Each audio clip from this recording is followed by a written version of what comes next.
Hello pre-calculus students, and welcome to a video on some of the parent functions and their properties. So the plan here for reviewing parent functions, and this is review, you should have done something very similar to this last year. The plan is that I'm going to do two of them right now. I'm going to do the cube function, and I'm also going to do the inverse square function, which is not always one of them, but I'm just going to show you for demonstration purposes. And then you have 6 functions to do for practice, and you're just basically going to do the same thing I'm doing here, which is to identify by name what the equation is, and then graph it, identify some key points, and then talk about some of the properties of that function. Okay, and just the parent function we're talking about. Transformations will come a little bit later. Okay, so the cube function, f of x is x cubed, has 3 main key points, and you can also put a little bit more here. So I'm going to start out with -1, 0, and 1 as the inputs, and the output for -1, -1 cubed is -1. The output for 0, 0 cubed is 0, and the output for 1, 1 cubed is 1.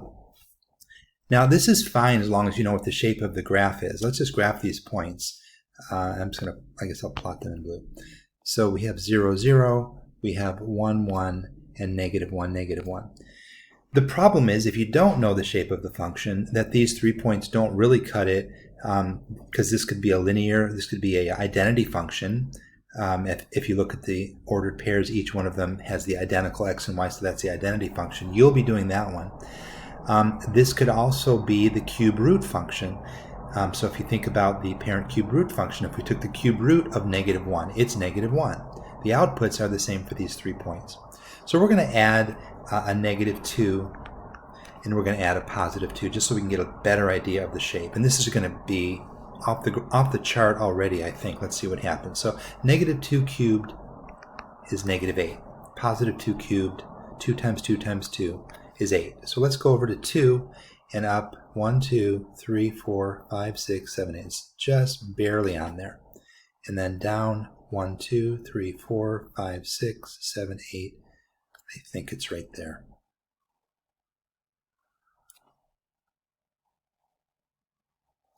Okay, so there is, now I plotted the 3 key points, and again, if you know the shape, then you don't really need these other points, but if you don't know the shape, or if you're not sure, you should graph a couple extra points there. All right, the domain of this function, you can either look at the function and realize that even though it's going up very steeply, it's also going over slowly, but infinitely far as you want to go. You can also look at the function and say, well, there's nothing that I can't cube. I can cube any number. So the domain is all real numbers. The range is much more clear because it looks like it's going to go up and down forever, so that's also all real numbers. X-intercept at 0. Y-intercept at 0. It's just this point right here that we graphed. This is an odd function because it has rotational symmetry, so we will talk about even and odd. We'll review that, but this is definitely an odd function. Where is this function increasing? Well, the answer to that is it's increasing over the entire domain, over all real numbers. So it's increasing from -infinity to +infinity. Reading it from left to right, any values that you choose, 2 to 3, -1 to 0, 99 to 100, any numbers that you choose, the second number is going to give you a higher cube than the first number. It's never decreasing. We'll just say the empty set. Okay. There is no highest point on this graph, so there is no absolute max. This is a continuous curve. There's no gaps or holes of any kind. There's no asymptotes, unlike in the next curve that we're going to do. So continuous, yes it is. End behavior, what we would say for end behavior is what happens as x goes towards positive and negative infinity. So here, I need a little more room for this one, but as x goes towards positive infinity, the value of the function, which is f of x, we could say y, but I'm going to say f of x, goes up, right? So as if x goes this way, the function is going up, right? So f of x goes towards infinity. And as x goes towards negative infinity, this is the end behavior. You've got to look at both directions. This is towards negative infinity. The function's going to go down. So f of x will go towards negative infinity. 1-to-1 means it passes both the vertical line test and the horizontal line test, which means there is an inverse. You don't have to do any changing of the domain to make an inverse, and this is 1-to-1. Okay, there's the cube function and its properties. Now let's look at the inverse square function. Now this is not on the typical parent function list, but it's on some parent function lists, and I thought it would be good for demonstration. And this is f of x is equal to, instead of 1 over x, which is the reciprocal function, and sometimes called the parent inverse function, but it's more commonly called the reciprocal function. This is the inverse square, so it just means you're going to square this. Okay, so now some key points here. We definitely cannot choose 0 for our key point. Okay, we can choose 1. Let me put these. So the key points, you could choose 1. You could choose, I say, -1 and 1. Okay, you can also choose -1/2. Let's see what happens with that one. -1/2 is good. And you can choose +1/2. And let's see what happens with those if we plug them in to 1 over x squared. So 1 over, let's write this off to the side here, 1 over -1/2 squared is 1 over 1/4, which is 4. So the output here is 4. 1 over -1 squared is 1. And it doesn't matter that it's negative because we're squaring it, so 1 also goes, -1 goes to 1, and 1 also goes to 1, and 1/2 goes the same place as -1/2, so it goes to 4.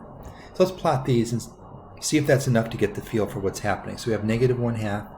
I think for this one I will make each one of these so I can fit things in a little bit better. That's going to be 1, 2, 3, 4. So that would be my 4 right there.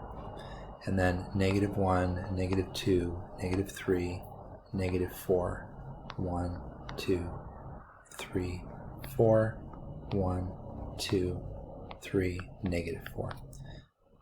I'll just put the 4 here so we know both scales, x and y scale.